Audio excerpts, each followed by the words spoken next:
Abraham House by Formalocal in Seignosse, France. Located in a residential development near the town center, the existing construction is part of a group of buildings that once constituted the Seignosse Motel. It consists of 2 studios, former motel rooms, of 25 square meters each located on small plots of land. The project proposes a transformation through densification by adding 2 volumes laterally to the existing building. Built in continuity with the north wall on a depth of 5 m, they occupy the entire available width of the land and create 2 enclosed gardens oriented to the south in a T-shaped composition that reaches the maximum ground footprint allowed by the local urban plan, PLU, of 60%.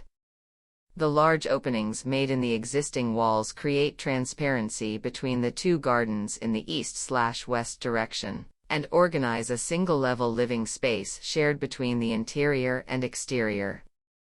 The extensions are made of timber frame and vertical cladding, extending the external insulation of the existing volume to unify all facades and fences of the construction. Each extension has its double-pitched roof structure, which is added to the existing renovated one, termite-infested, to form a sequence in a section of 3 gables.